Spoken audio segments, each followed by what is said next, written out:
12월 19일 다음 세대 예배. 너의 인생을 걸어봐. 예배 에티켓. 기도로 예배를 준비해요. 단정한 옷으로 갈아입고 바른 자세로 앉아요. 예배에 방해가 될 물건들을 치워놓아요. 예배 중엔 옆 사람과 대화하지 않아요. 소리 높여 찬양하고 예배를 정성 다해 드려요. 오늘도 예배 드릴 준비됐나요?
나와 함께 하시는 우리 주님 계시니 흔들리지 아니하리.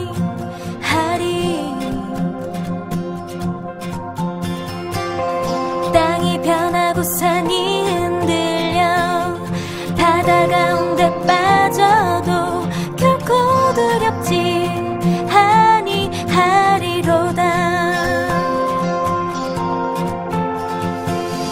나와 함께 하시는 우리 주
만군의 여호와 높임을 받으소서. 만군의 여호와 높임을 받으소서. 만군의 여호와 높임을 받으소서. 만군의 여호와 높임을 받으소서. 만군의 여호와 높임을 받으소서. 나의 피난처 나의 방패 나의 힘과 나의 모든 소망 예수 찬양하리라. 나의 피난처 나의 방패 나의 힘과 나의 모든 소망 예수 주의 영광을 보리라.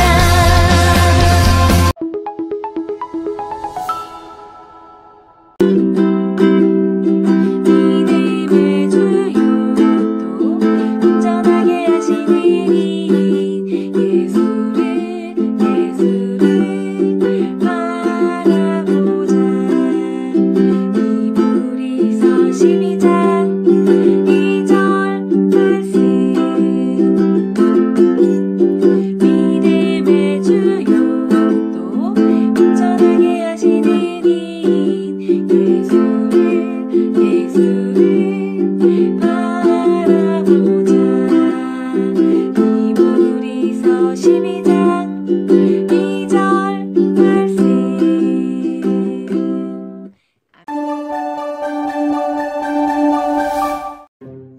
친구들 지난 한 주 잘 지냈나요? 코로나가 너무 많아져서 또다시 교회 오기가 힘들어진 상황이 되었어요. 그래도 우리 친구들이 언제 어느 곳에 있든지 예배를 귀하게 여기는 친구들, 하나님의 말씀을 가까이 하는 친구들이 되길 바래요. 재판할 때 그곳에서 사람들의 말을 모두 기록하는 사람들이 있어요. 그 사람들을 뭐라고 얘기하는지 아나요? 속기사예요. 속기사들은 재판장에서 일어나는 모든 말들을 기록해요. 우리나라 조선시대에도 왕들을 따라다니면서 왕이 무슨 말을 하는지, 왕에게 어떤 일이 있었는지 모두 기록하는 사람들이 있었어요. 바로 사관이에요. 그 사관들이 적은 것을 가지고 조선 왕조실록이 만들어진 거예요. 지난주에 우리는 우시야 왕의 이야기를 들었어요. 그런데 우시야 왕 옆에서 왕의 모든 것들을 기록하던 사관이 있었대요. 오늘은 그 사관에 대해 이야기를 들어볼게요. 함께 이사야 6장 성경 속으로 들어가 볼게요. 성경 속으로 고고고. 우시야 왕이 문둥병에 걸려 죽은 그 해에 있었던 일이에요. 우시야 왕에 대한 모든 일들을 기록하는 서기관이 있었어요. 그 서기관의 이름은 이사야였어요.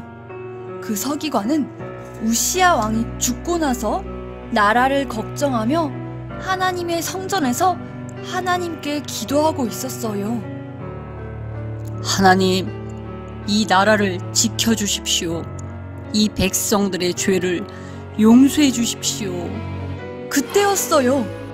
눈앞에 하늘이 열리고 하나님께서 높은 보좌 위에 앉아 계시는 것이 보였어요.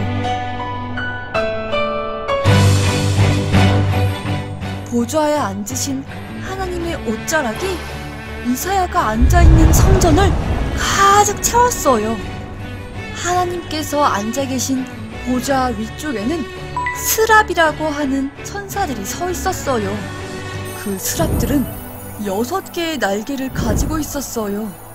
2개의 날개로는 눈을 가리고 있었어요.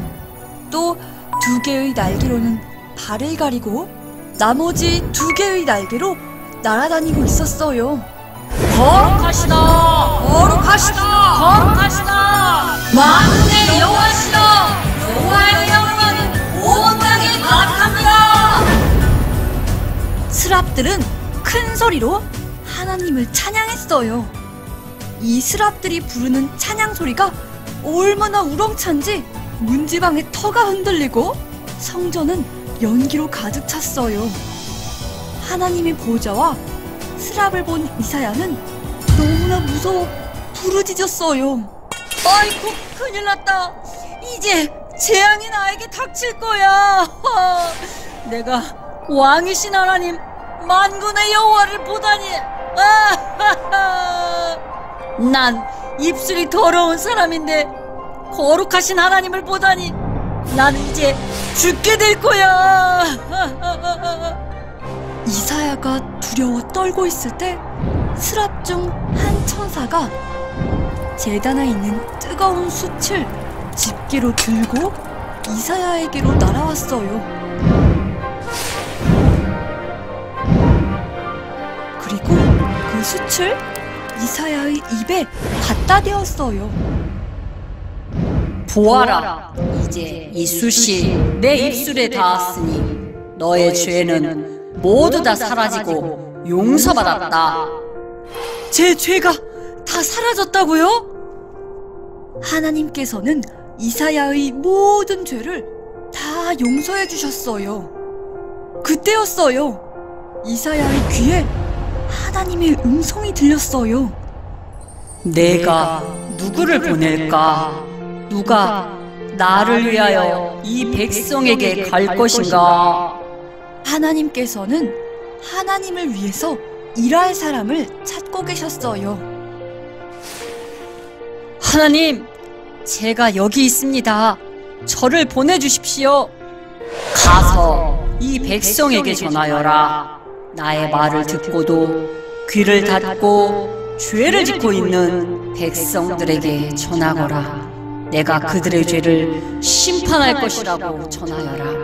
그러나 나는 그들이 회개하고 돌아오기를 기다릴 것이다. 그들이 내게로 돌아오면 내가 다시 그들을 회복시킬 것이다. 이사야는 그날부터 60년 동안 하나님께서 하시는 말씀을 백성들에게 전하는 선지자로 살았답니다. 우시야 왕의 사관이 누구였지요? 맞아요, 이사야였어요. 그런데 우시야 왕이 죽던 그 해에 이사야가 기도하다가 하나님의 보좌를 보았어요. 보좌 위에 천사인 스랍들이 큰 소리로 외치는 소리를 들었어요. 스랍들이 무엇이라고 외쳤지요? 거룩하시다, 거룩하시다, 거룩하시다, 만군의 여호와시여. 여호와의 이름이 온 땅에 가득합니다. 지금도 천국에서는 천사들이 큰 소리로 찬양해요. 또 천국에 간 성도들이 큰 소리로 찬양해요. 천사들이 찬양할 때 목소리가 얼마나 컸던지 문지방, 문턱이 흔들릴 정도였대요. 친구들이 찬양할 때도 그렇게 큰 소리로 하나님을 찬양했으면 좋겠어요. 그런데 하나님을 본 이사야는 너무나 무섭고 두려워서 비명을 질렀어요. 난 망했어. 이제 난 죽게 될 거야. 왜 그랬을까요? 빛 대신 하나님 앞에 서니까 이사야 자신의 죄가 환하게 보인 거예요. 자기가 얼마나 더러운 사람인지가 보인 거예요. 어둠에서는 안 보이던 것들이 빛이 들어오면 다 보여요. 이사야는 거룩하신 하나님 앞에서 자신의 더러운 입술이 보였어요. 나는 입술이 더러운 사람인데 왕이신 만군의 하나님을 보다니. 이사야는 자신의 죄가 보여서 죽을 것 같았어요. 하나님을 만나면 자기의 죄가 보여요. 친구들은 하나님 앞에서 죄 때문에 울어본 적이 있나요? 내 죄가 너무 더러워 하나님 앞에서 울며 회개해 본 적이 있나요? 하나님을 만나면 자기의 죄가 보여요. 그래서 그 죄 때문에 울면서 회개하는 일이 벌어져요. 친구들에게 아직 그런 경험이 한 번도 없다면 그 친구도 꼭 하나님을 만나서 죄를 회개하는 일들이 있기를 바라요. 하나님을 만나면 달라져요. 하나님께서 내가 누구를 보낼까? 내 대신 누가 가서 사람들에게 나의 마음을, 나의 말을 전해줄까? 이렇게 말할 때 이사야는 제가 여기 있습니다. 저를 보내주십시오. 라고 말했어요. 하나님을 만나면 사는 목적이 달라져요. 하나님을 만난 후 이사야는 하나님만 바라보며 살았어요. 하나님께 생명을 걸고 살았어요. 하나님께서는 이사야에게 많은 말씀을 하셨어요. 이사야는 하나님의 말씀을 전하는 선지자가 되어 하나님의 말씀을 백성들에게 전했어요. 우리를 구원하기 위해 예수님이 이 땅에 오실 것도 이사야 선지자에게 하나님은 미리 알려주셨어요. 예수님이 태어나시기 전 700년도 더 전에 있었던 일이에요. 예수님이 처녀의 몸으로 오실 것도 미리 말씀하셨어요. 예수님이 우리 죄를 위해 고난을 받으실 것도 미리 알려주셨어요. 하나님은 나를 구하기 위해 예수님을 보내주시기로 아주 오래전부터 계획하신 거예요. 이사야가 하나님을 보자 죽을 것 같았던 것처럼 우리도 하나님 앞에 서면 모두 죄 때문에 두려워 떨 거예요. 그런 우리를 사랑하셔서 하나님은 나 대신 그 더럽고 무서운 죄의 벌을 대신 받아주신 거예요. 하나님이 나를 구하기 위해 하나님의 생명을 주셨다는 것을 진짜로 믿는 사람, 그 하나님을 영원한 왕으로 모시고 살아가는 사람, 바로 그 사람이 진짜 구원받은 하나님의 자녀인 거예요. 선생님은 우리 친구들이 하나님을 찌질하게 믿지 않길 바래요. 찌질하게 주님을 믿다가 하나님 앞에 서지 않길 바래요. 일주일에 딱 한 번 교회에 오면 하나님과의 관계가 끝나는 사람. 조금만 무슨 일이 있으면 하나님은 저 뒤로 밀려있고 자기의 생각이 더 앞에 있는 사람. 나에게 중요한 것들이 너무 많아서 하나님은 저 뒤에 있는 사람. 코로나 때문에 벌벌벌 떨면서 예배도 하나님도 멀어져 버린 사람. 이렇게 찌질하게 하나님을 믿는 사람이 되지 않기를 바래요. 이사야처럼 제가 여기 있습니다. 저를 보내주십시오. 하나님 앞에 인생을 거는 자, 하나님 앞에 생명을 거는 자로 살기를 바래요. 하나님은 어떤 분일까? 하나님은 이 세상을 지으신 창조주 하나님이에요. 지혜와 지식이 완전하신 분이에요. 모든 것을 다 아시고 이 세계를 다스리시는 분이에요. 그분께 나의 인생을 걸고 산다면 우린 절대 후회하지 않을 거예요. 많은 사람들은 성공의 인생을 걸고 살아요. 좋은 대학, 좋은 직장, 큰 집, 좋은 차, 편안하게 쉬면서 여행을 다니는 것을 사람들은 목표로 삼아요. 그걸 성공했다고 해요. 이 땅이 끝이라면 그렇게 살아도 될 거예요. 하지만 우리 모두는 하나님 앞에 서는 날이 와요. 그날 하나님은 우리의 무엇을 보실까요? 우리가 얼마나 부자로 살다 왔는지, 우리가 얼마나 좋은 대학에 들어가서 얼마나 성공했는지를 보실까요? 아니에요. 하나님은 내가 오직 예수님만 바라보고 달려왔는지, 내가 얼마나 주님을 사랑하며 달려왔는지, 내가 얼마나 주님을 붙잡고 달려왔는지를 보실 거예요. 선생님, 저는 아직 어려요 라고 생각하는 친구들도 있을 거예요. 하지만 아이나 어른이나 하나님이 보실 때는 똑같은 영혼이에요. 친구들이 어리다는 것 뒤에 숨지 않기를 하나님은 바라세요. 어리다는 것에 숨지 않고 믿음의 용사, 믿음의 군사가 되기를 원하셔요. 친구들은 무엇을 향해 달려갈 건가요? 친구들의 인생을 어디에 걸고 살고 싶은가요? 주님, 제가 여기 있습니다. 저를 써주세요. 주님, 제 인생을 주님께 드리고 싶습니다. 하는 친구들은 모두 무릎을 꿇고 간절히 하나님께 기도합니다. 하나님은 우리가 무엇을 바라보고 무엇을 붙잡고 살면서 달려왔는지를 보실 거예요. 주님, 저는 제 인생을 하나님께 걸겠습니다. 전능하신 하나님, 모든 것을 다 아시고 다스리시는 하나님께 제 인생을 걸겠습니다. 주님, 제가 여기 있습니다. 저를 써주세요. 주님께 제 생명을 드리고 싶습니다. 주님께 제 인생을 드리고 싶습니다. 주님, 저의 시간을 사용하여 주세요. 주님, 저의 재능을 사용하여 주세요. 하나님의 말씀을 붙잡고 하나님의 말씀을 지키면서 살고 싶습니다. 오직 예수님에게 내 인생의 전부를 걸고 사는 자 되고 싶습니다. 어리다는 것 뒤에 숨지 않게 해주세요.